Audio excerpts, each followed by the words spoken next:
Assalamualaikum warahmatullahi wabarakatuh. Salam dan bahagia. Pada video kali ini, saya akan mengimplementasikan pemahaman saya terkait budaya positif yang dapat membantu murid belajar dengan aman dan nyaman sesuai dengan filosofi Ki Hajar Dewantara. Untuk tahap pertama, saya akan membagikan pemahaman dan pengalaman saya kepada rekan-rekan guru di sekolah. Bersama saya, Wahidin, calon guru penggerak Angkatan 10 dari SMA Negeri 6 Talang Ubi, Kabupaten Penukal Abab Lematang Ilir, Provinsi Sumatera Selatan. Inilah kegiatan saya melakukan diseminasi atau penyebar luasan pemahaman budaya positif di sekolah tempat saya mengabdi. Sebagai informasi bahwa seluruh kegiatan ini sesuai dengan rencana tindakan pada modul koneksi antar materi sebelumnya dengan lini masa, melakukan komunikasi dan koordinasi dengan kepala sekolah, melaksanakan kegiatan diseminasi dan pembuatan keyakinan kelas bersama murid-murid. Ya, jadi Pak Wahid, saya selaku pimpinan tentunya sangat mengapresiasi dari rangkaian kegiatan yang diikuti oleh Pak Wahid dalam program guru penggerak di Angkatan 10 ini. Dari berbagai kegiatan, terutama berbagai praktek berbagi baik, itu saya sangat mengharapkan hal-hal positif lebih banyak lagi ke depannya yang didapat oleh kawan-kawan guru dari rencana kegiatan program berikutnya dari program guru penggerak yang Pak Wahid ikuti ini. Intinya saya mengizinkan apapun itu kegiatan yang dilakukan oleh Pak Wahid, apapun yang dibutuhkan tolong dikoordinasikan baik dengan pihak manajemen sekolah maupun dengan saya langsung. Demikian begitu Pak Wahid. Ya, terima kasih.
Assalamualaikum warahmatullahi wabarakatuh. Yang terhormat Bapak Kepala SMA Negeri 6 Talang Ubi, Bapak Haji Hanif Fikri, Sarjana Ekonomi Magister Manajemen, dan seluruh Dewan Guru dan staf tata usaha SMA Negeri 6 Talang Ubi. Puji syukur kehadirat Allah Subhanahu wa Ta'ala yang dimana ini kita masih diberikan nikmat kesehatan untuk dapat melaksanakan kegiatan diseminasi budaya positif SMA Negeri 6 Talang Ubi. Adapun rangkaian acara kita pada siang hari ini pertama adalah pembukaan. Marilah bersama-sama kita buka acara ini dengan mengucapkan lafaz basmalah. Bismillahirrahmanirrahim. Acara yang kedua yaitu kata sambutan dari Bapak Kepala SMA Negeri 6 Talang Ubi, Bapak Haji Hanif Fikri, Sarjana Ekonomi Magister Manajemen. Kepada Bapak dipersilahkan. Baik, terima kasih. Assalamualaikum warahmatullahi wabarakatuh. Waalaikumsalam. Yang kami hormati calon guru penggerak dalam hal ini Bapak Wahid beserta Bapak Ibu guru SMA itu Talang Ubi. sudah sepantasnya kita untuk senantiasa berpuji dan syukur kepada Allah Subhanahu wa Ta'ala yang telah melimpahkan rahmat dan karunia kepada kita semuanya, sehingga di siang hari ini kita masih diberikan kesempatan kesehatan untuk menjalani aktivitas kita sebagai insan di SMA Negeri 6 tahun ini. Salawat dan salam kita senantiasa tercurahkan kepada junjungan kita Nabi Muhammad SAW. Semoga apa yang kita lakukan hari ini dan seterusnya akan senantiasa diberkahi oleh Allah Subhanahu wa Ta'ala. Bapak Ibu sekalian, seperti yang sudah terjadwal bahwa hari ini ada aksi nyata dari calon guru penggerak, yaitu berbagi praktik baik tentang diseminasi budaya positif. Ini hanya secuil dari hal-hal yang perlu dibagikan oleh Pak Wali sebagai bagian dari kegiatan dia mengikuti diklat atau pelatihan untuk semoga menjadi poin dalam rangka kelulusan beliau di program ini. Saya sangat mengapresiasi sekali karena ini pasti sangat berdampak sekali untuk proses kinerja kita di SMA Negeri 6 Prabowo ini khususnya. Saya berpesan, ambil ilmunya, ya, ambil manfaatnya, ambil ide-idenya, tentunya untuk diterapkan kepada para peserta didik kita. Karena apa yang mereka bagikan, apa yang mereka rumuskan itu sudah melalui kajian. Kajian tentunya sangat baik dampaknya apabila kita lakukan kepada peserta didik kita. Saya yakin yang akan disampaikan oleh Pak Wahid ini Bapak Ibu sudah pernah mendengar, sudah pernah membaca, bahkan sudah mempraktekkannya kepada peserta didik. Tetapi mungkin belum terumus, teridentifikasi secara detail. Nah, melalui kegiatan hari ini, persepsi kita tentang budaya positif yang harus kita terapkan kepada peserta didik kita itu lebih terukur, sehingga akan memberikan dampak yang signifikan nantinya kepada proses kita dalam mencapai tujuan sekolah ini. Itu saja yang bisa saya sampaikan. Harapan saya, kegiatan ini tentu hanya awal. Nanti kita tunggu program-program berikutnya yang bermuara pada kemajuan kepada kita semua. Bukan hanya kemajuan Pak Wahid sendiri, tapi kemajuan bagi seluruh tenaga pendidik maupun tenaga kependidikan di SMA Negeri 6 Prabowo. Itu saja akhir kata. Wassalamualaikum warahmatullahi wabarakatuh. Terima kasih kepada Bapak Kepala SMA Negeri 6 Talaubi, Bapak Adiani Fikri, SEMM yang telah memberikan kata sambutannya. Selanjutnya acara kedua yaitu pemaparan diseminasi budaya positif SMA Negeri 6 Talaubi oleh Bapak Wahidin, Sarjana Ekonomi. Kepada Bapak dipersilakan.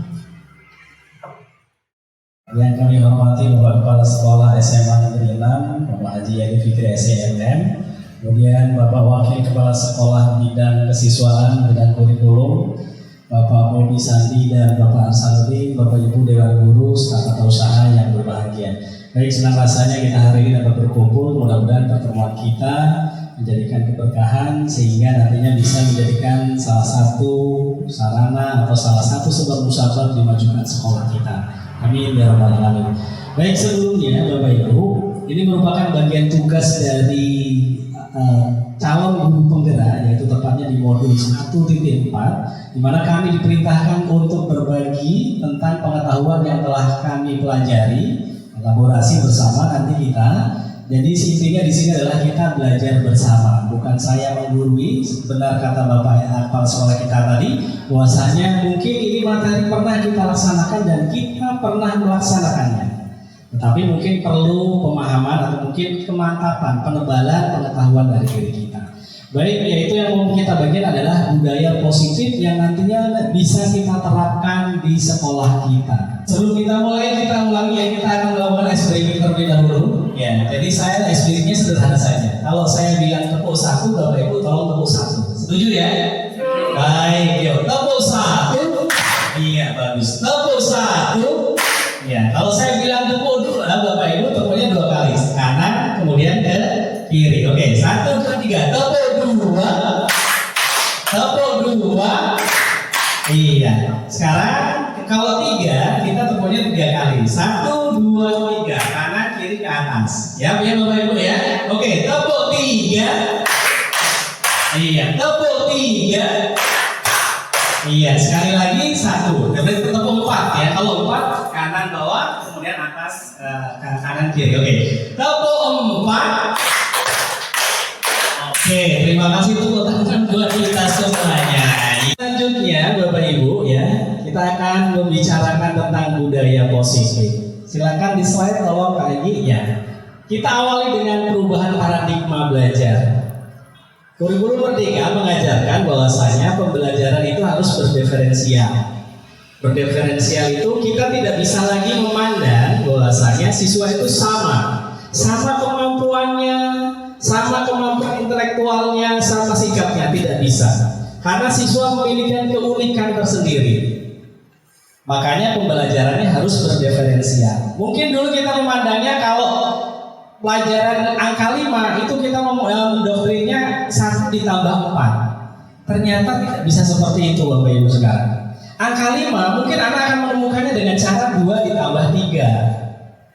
Atau mungkin 5 ditambah 0, 10 dibagi 2. Dan itu kita tidak boleh melarangnya, karena itu kemampuan mereka. Makanya kita belajar berdiferensial itu berarti kita memposisikan diri kita untuk memenuhi kebutuhan apa siswa, kebutuhan dari siswa itu sendiri. Kemudian pembelajaran yang berpusat pada siswa, bahwasanya Bapak Ibu, ini ada kata-kata yang menarik Bapak Ibu. Tugas guru itu hanya menuntun tumbuh kembangnya anak-anak.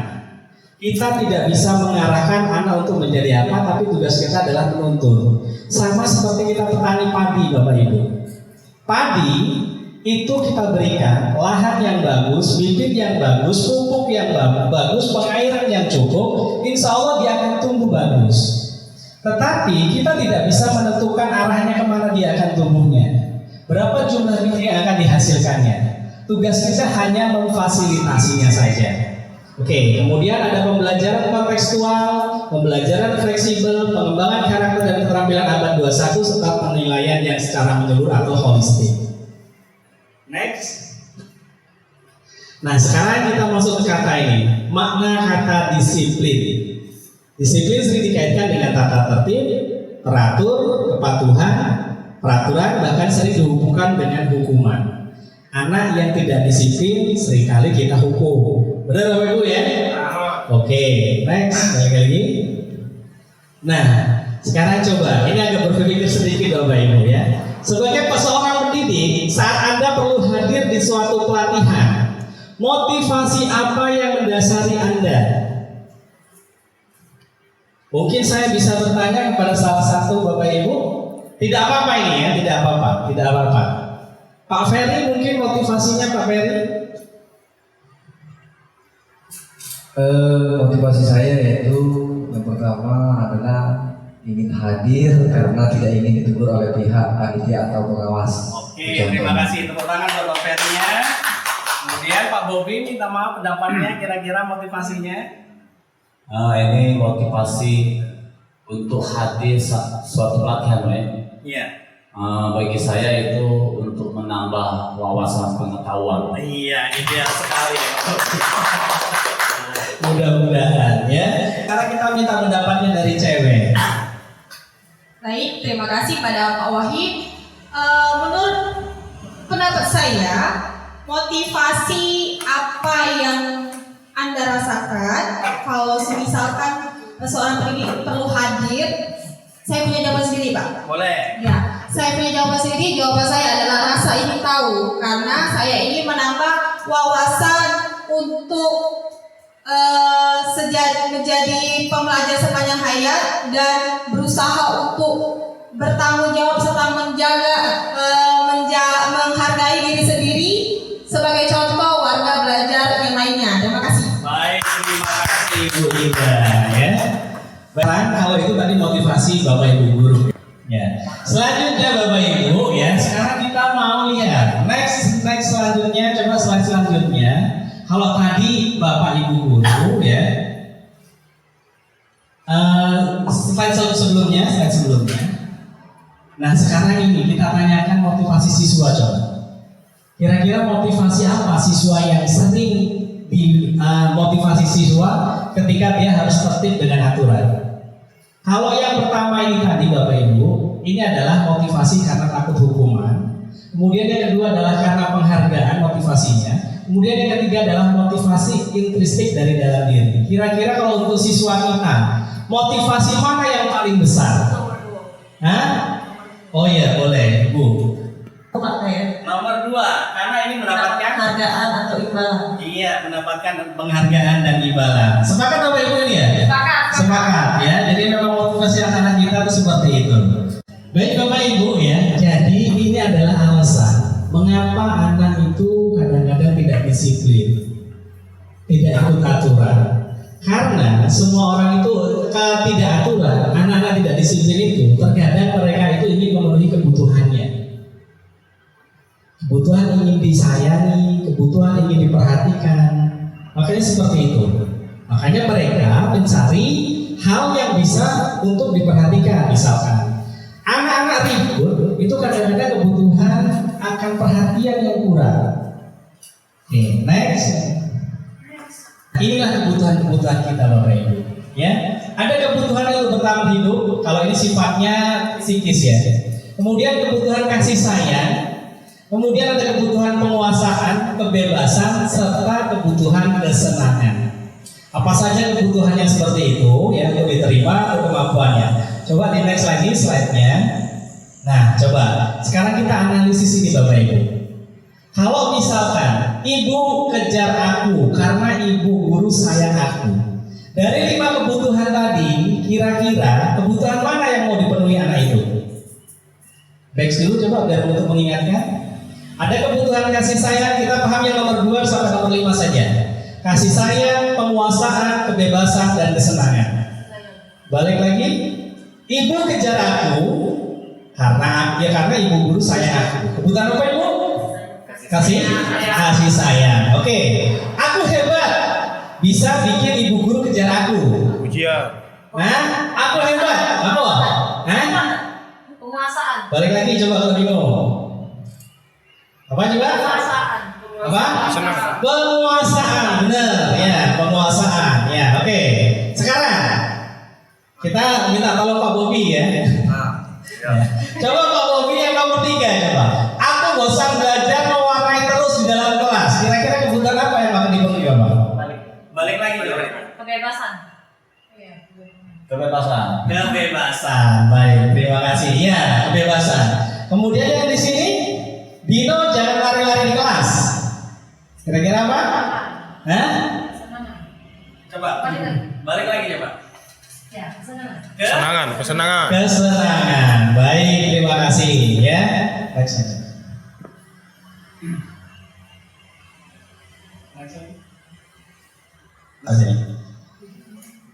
Kita akan belajar studi kasus ya.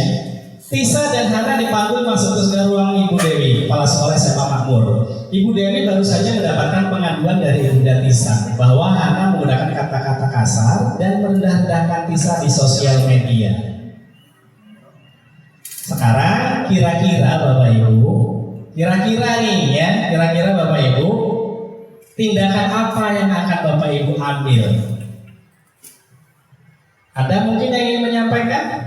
Oke, menurut pendapat saya, apabila dalam konteks kasus yang ini, jika Ibunda Tisa mengetahui bahwa Hana menggunakan kata-kata kasar dan merendah-rendahkan Tisa di media sosial, saya akan mempertemukan semuanya, mencari titik tengah, mengklarifikasikan yang mana yang harusnya terjadi. Ada beberapa tindakan yang posisi kontrol diri kita. Kalau misalkan ini ada yang mungkin langsung manggil si Hana, ya, Hana langsung kita marahi, benar nggak? Ya. Ada yang seperti itu. Terus kemudian ada juga mungkin posisi kita bisa sebagai teman, bisa sebagai teman itu seperti ini. Hana, ayo bantu sekolah kita, jangan nakal seperti itu, kayak gitu ya. Atau kita memposisikan sebagai pembuat bersalah.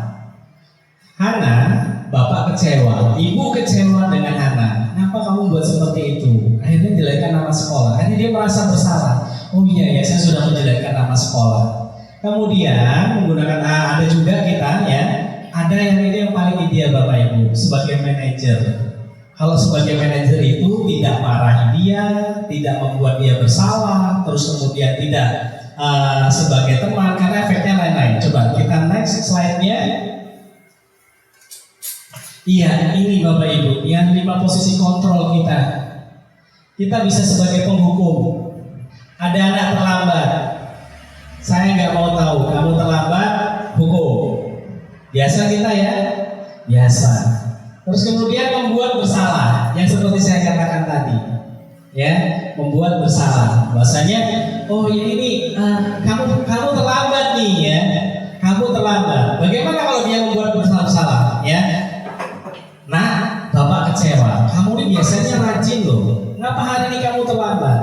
Artinya dia merasa bersalah dirinya. Oh iya, kenapa saya terlambat ya? Bahasanya saya rajin. Berarti saya sudah tercoreng nilai kerajinan saya. Kemudian ini sebagai teman.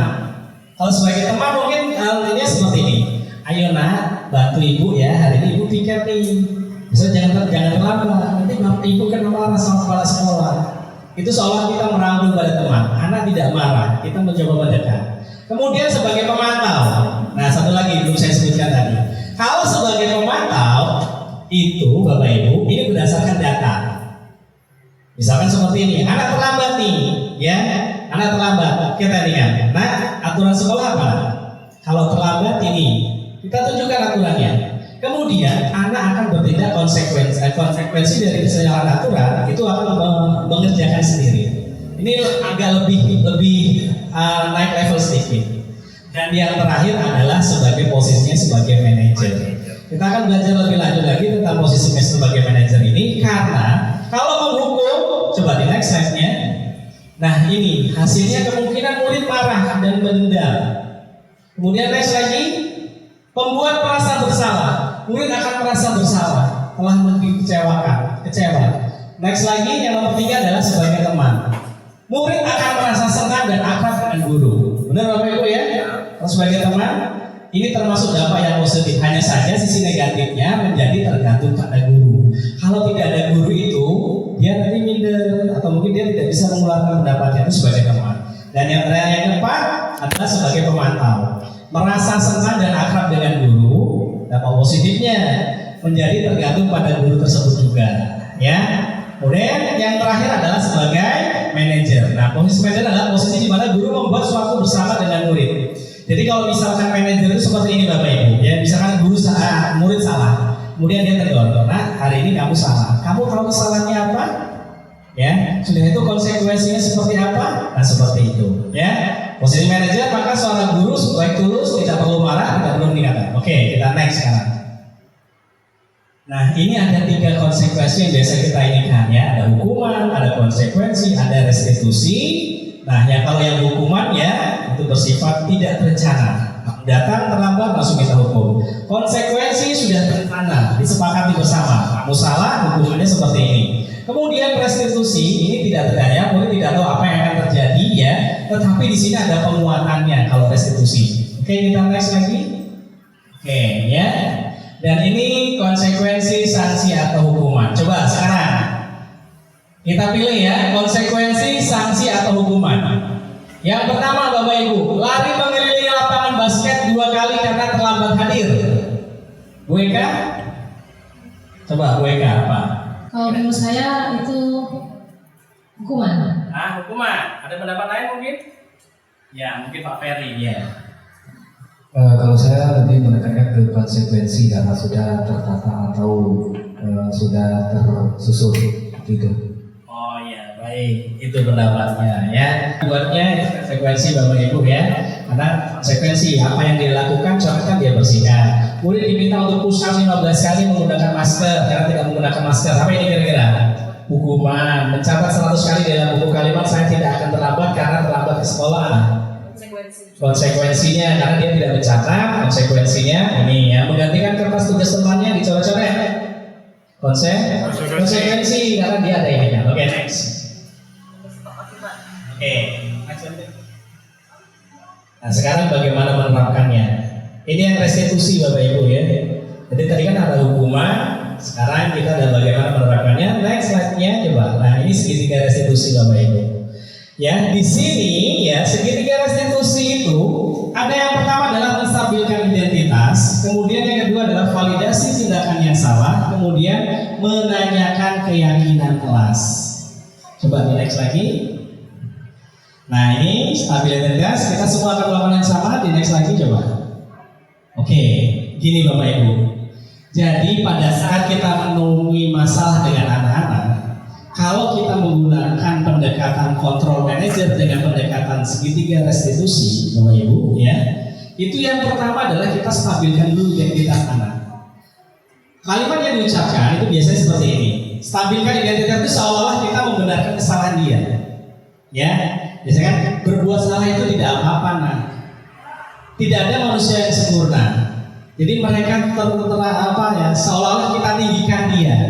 Itu perbuatan salah itu hal yang wajar, ya. Oke. Yang kedua adalah validasi tindakan yang salah, Bapak Ibu. Jadi setelah tadi dinetralkan, kemudian kita menanyakan kejadiannya seperti apa. Misalnya nih, padahal kamu bisa melakukan hal yang lebih buruk. Misalnya, saya kesel, saya tadi itu hampir nonjok dia gitu loh. Saya bentak meja dia gitu loh. Padahal kamu bisa melakukan hal yang lebih buruk loh dari itu. Ya, jadi kita IPO istilahnya bahasa kita ya. Kamu pasti punya alasan, ini alasannya mengapa mereka melakukan itu. Ya, kemudian kamu boleh melakukan sikap itu, tapi kamu harus menambahkan sikap yang baru. Jadi kalau misalkan saya tadi marah kesel, oke nggak apa-apa kan gitu lah ya. Tapi kira-kira ada nggak hal lain yang bisa ditambahkan? Boleh nggak sikap seperti itu? Nah seperti itu. Oke, kemudian yang ketiga ya, menanyakan keyakinan kelas. Nah ini kuncinya Bapak Ibu ya. Keyakinan kelas ini harus kita bentuk terlebih dahulu. Tidak bisa kita menanyakan keyakinan kelasnya apa, tapi tanpa kita bentuk terlebih dahulu.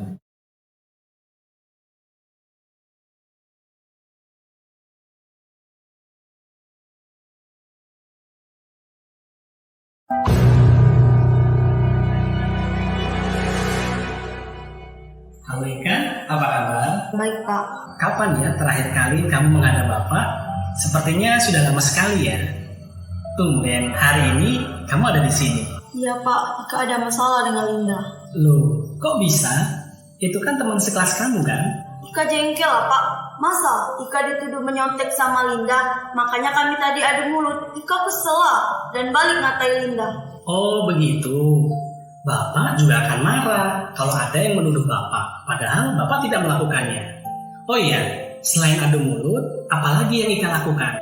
Ya saya membela diri lah Pak. Kalau tidak ada yang menghalangi, mungkin buku saya udah melayang ke muka dia. Iya, pasti kamu tadi kesel banget ya.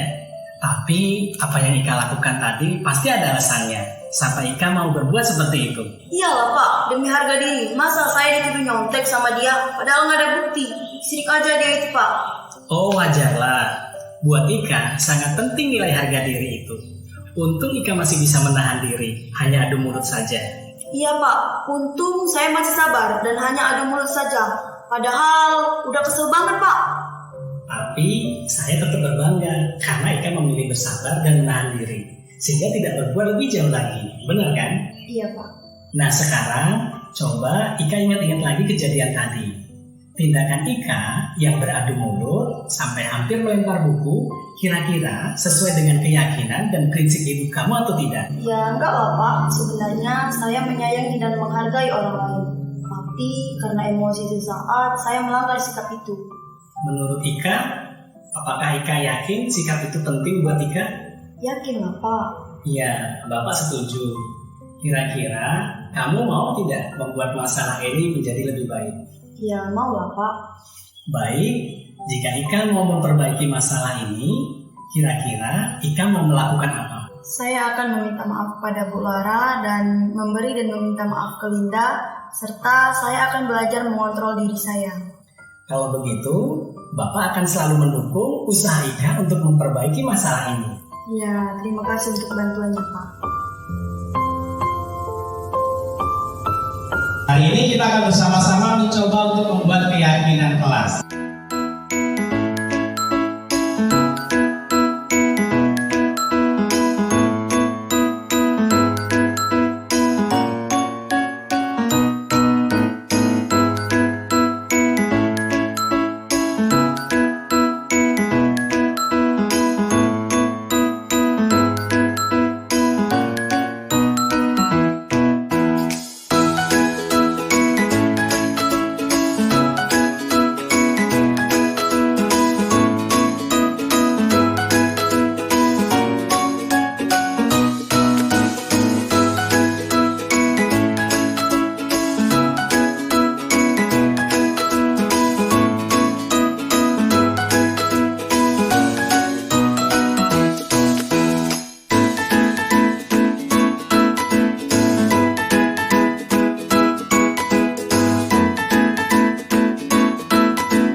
Terima kasih kepada Bapak Wahidin SE, calon guru penggerak angkatan 10, karena telah memaparkan aksi nyata dengan topik diseminasi budaya positif.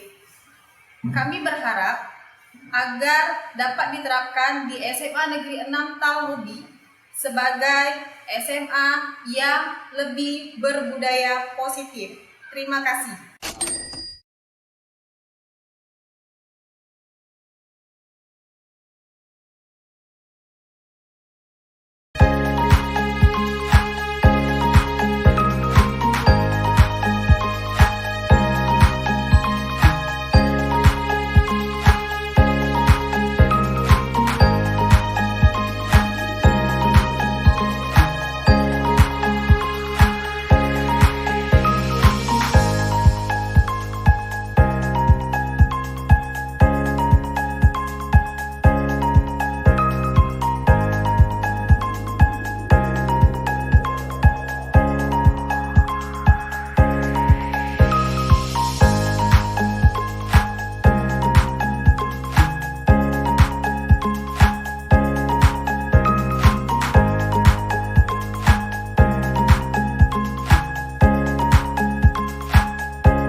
yang tahu?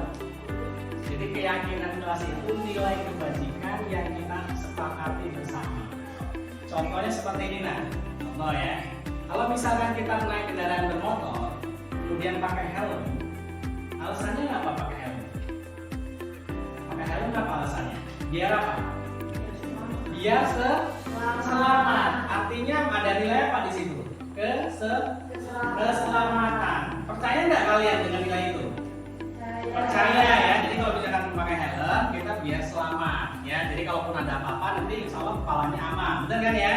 Nah sekarang kita juga akan membuat hal yang sama ya, nilai kebajikan yang kita percayai untuk kebaikan kelas kita, bahkan untuk sekolah kita. Baik anak-anak, sebelum kita mulai kita akan melakukan activity terlebih dahulu. Activity-nya sederhana ya dan biasa ya. Jadi kalau bapak bilang tepuk satu, kalian tepuk satu ya. Jadi kalau tepuk satu sebelah sini. Ayo kita coba tepuk satu. Nah, kalau tepuk dua berarti kanan, kemudian kiri. Oke, tepuk dua. Oke, tepuk tiga berarti satu, dua, tiga ke atas ya. Oke, tepuk tiga. Iya, sekarang tepuk empat berarti satu, dua, tiga, empat. Tepuk empat. Nah, sekarang tepuk empat dua kali.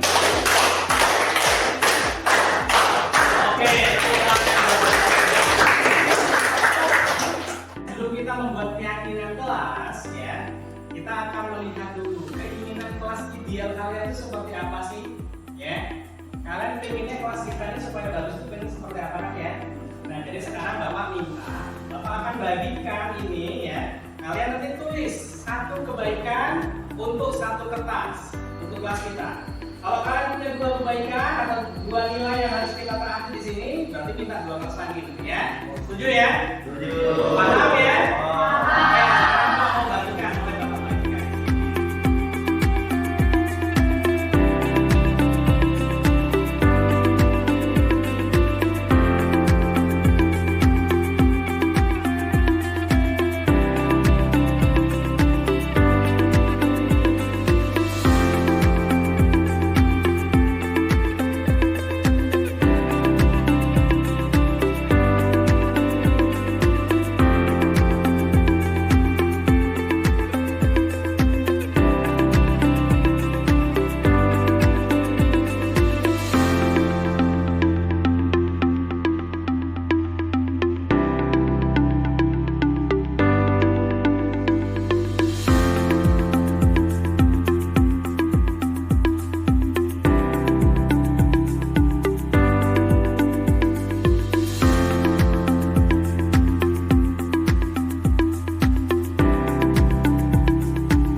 Jadi kalau Bapak kelompokkan, ini yang pertama berkaitan dengan kebersihan kelas ya. Saya ngomong jangan membuang sampah sembarangan, jangan mengotori kelas. Habis makan sampahnya dibuang di kotak sampah ya. Kemudian ini masalah kedisiplinnya juga ada. Hadir tepat waktu, jangan terlambat ya. Kemudian ada juga yang kemandirian, ada dilarang mencontek, jangan bekerja sama saat ujian. Ada juga yang mengatakan jangan berbicara kotor, sopan santun kepada orang tua ya. Oke, sekarang sudah kita kelompok-kelompokkan ya. Nah ini nanti kita akan lahirkan ini dari keinginan kelas kalian akan kita kelompokkan ya. Pertama di sini adalah jangan membuang sampah, jangan mengotori kelas, ya, jangan membuang sampah di laci. Kira-kira apa ininya peraturannya? Artinya apa? Jangan membuang sampah sembarangan. Saya minta satu orang untuk bisa tuliskan, sehingga mungkin ya.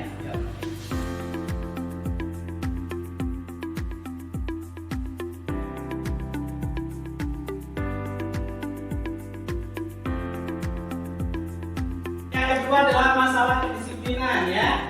Jangan datang terlambat ya. Kemudian jangan datang terlambat ya. Kesepakatannya jangan datang terlambat ya ini ya. Terus kemudian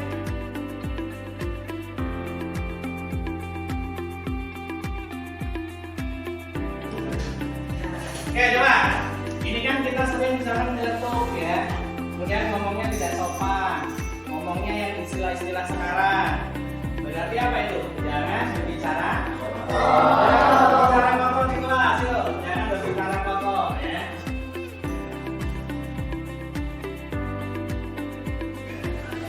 Ini masalah membuat keonaran kelas. Berarti jangan keluar masuk saat KBM.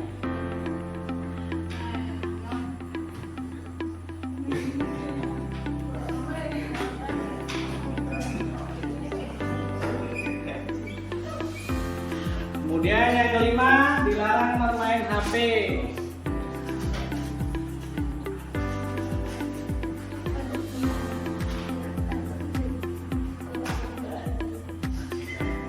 Kemudian apa lagi? Ada lagi, dilarang mencontek.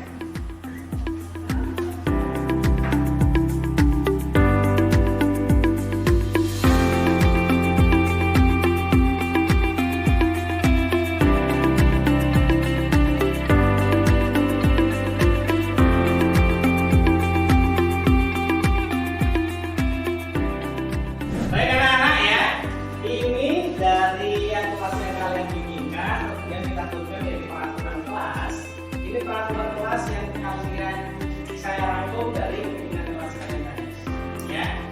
Jadi peraturan kelas kita ini adalah jangan membuang sampah sembarangan. Setuju? Setuju. Oke. Jangan datang terlambat. Setuju? Setuju. Kemudian jangan berbicara kotor. Setuju. Ya, betul ya. Ngomongnya harus sopan santun ya. Kemudian jangan keluar masuk saat KBM. Keluar masuk, setuju? Setuju. Kemudian kelima, dilarang bermain HP atau ribut di dalam kelas saat pelajaran. Ya, setuju? Setuju. Kemudian dilarang mencontek.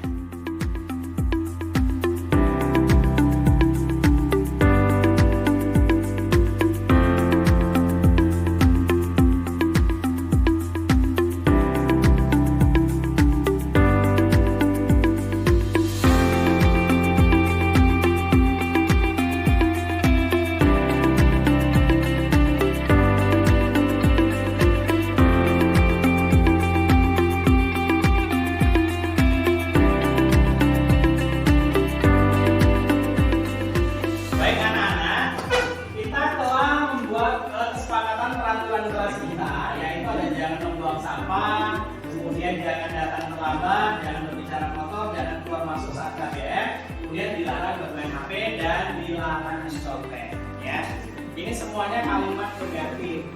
Beneran? Benar. Jangan. Nah, sekarang kita ini mau rubah menjadi kalimat positif. positif. Ya, coba kita jadikan kalimat.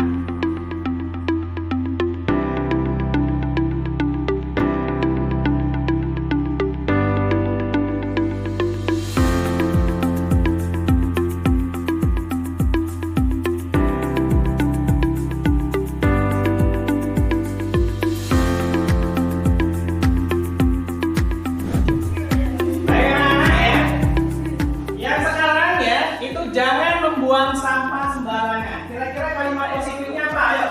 Nah, sudah masuk. Saya Pak. Apa? Kira ya. Benar. Jangan membuang sampah sembarangan.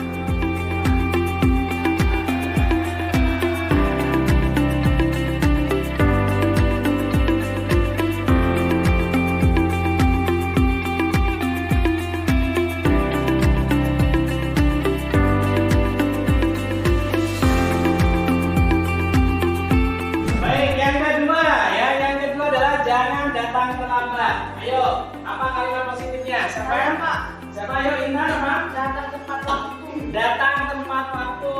Ya. Kemudian yang ketiga itu adalah jangan berbicara kotor. Ayo, apa kalimat positifnya? Ya. Berbicara santun. Berbicara santun, ya, berbicara santun. Kemudian yang keempat, ayo pikirkan, siapa yang bisa nomor 4? Itu kalimat positifnya apa? Jangan keluar masuk saat KBM. Apa kalimat positifnya? Ya, Benny. Hadir penuh saat KBM. Hadir penuh saat KBM. Kemudian yang kelima, dilarang ribut di dalam kelas. Apa kalimat positifnya? Dilarang ribut di dalam kelas. Kalian tahu kalimat positifnya? Dilarang bermain HP atau ribut di dalam kelas. Apa kalimat positifnya? Ya. Gunakan. Ya.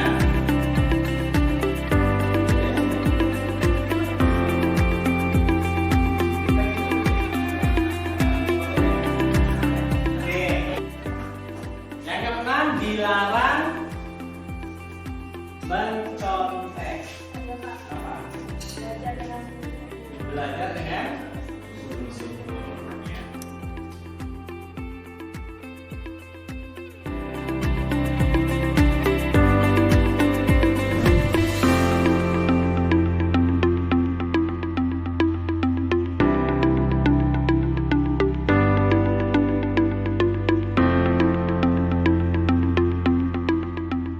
Baik, selanjutnya anak ya. Ini kita sudah dapatkan kalimat positif ya, jangan menjaga kebersihan, datang tepat waktu, berbicara santun, hadir, gunakan HP, seterusnya, belajar dengan sungguh-sungguh. Sekarang di balik kalimat positif ini ada nilai kebajikannya. Benar? Nah, sekarang kira-kira nilai kebajikan yang pertama, menjaga kebersihan. Apa nilai kebajikannya? Ya, sama sehingga kebersihan. Bagus itu nilai kebajikannya. Tulis dulu nilai kebajikannya ya. Nilai kebajikannya.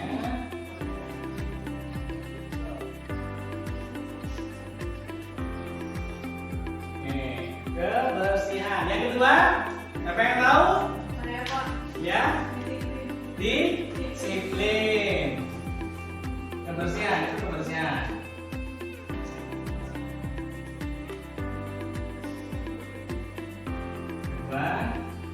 Disiplin. Mas beda di belakang. Ini nilai kebajikan yang berarti ini akan kita jadikan sebagai keyakinan kelas kita. Coba berikan sini semuanya. Yang pertama adalah kebersihan. Setuju nggak? Keyakinan jelas harus menjaga kebersihan. Setuju nggak? Setuju. Kemudian yang kedua disiplin. Setuju. Kemudian yang ketiga sopan santun. Setuju ya. Kemudian tertib dan saling menghormati. Setuju ya. Berikutnya adalah percaya diri dan mandiri. Setuju? Setuju. Baik, jika setuju, sekarang kita akan membuat kesepakatan ini sebagai buktinya. Kalian harus membubuhkan tanda tangannya, tanda persetujuan tentang keyakinan kelas dan nilai kebajikan di kelas kita.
benar-benar kita yakini untuk kelas kita, untuk kelas yang kita impikan supaya aman, tertib, bagaimana kita harapkan bersama. Ya, jadi Pak sekarang ulangi sekali lagi, apa keyakinan kelas kita? Yang pertama, jaga kebersihan. Yang kedua, disiplin. Yang ketiga, Sopan santun. yang keempat, Tertib. yang kelima, Saling menghormati. yang keenam.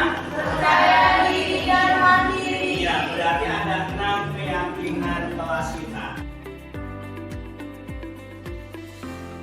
Baik anak-anak ya, kita telah membuat keyakinan kelas kita.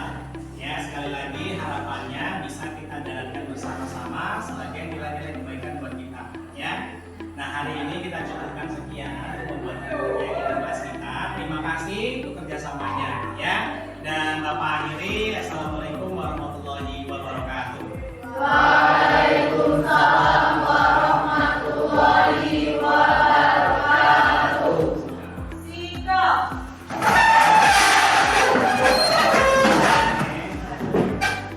Beri salam. Terima kasih, Pak. Terima kasih. Ya.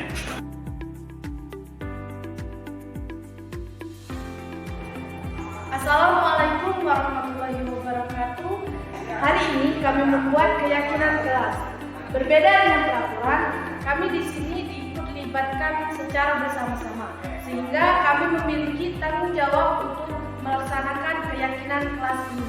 Wassalamualaikum warahmatullahi wabarakatuh.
Bapak Guru hebat, demikian video kegiatan diseminasi budaya positif di SMA Negeri 6 Talang Ubi, Kabupaten Penukal Abab Lematang Ilir, Provinsi Sumatera Selatan. Semoga memberi manfaat dan menginspirasi. Salam dan bahagia.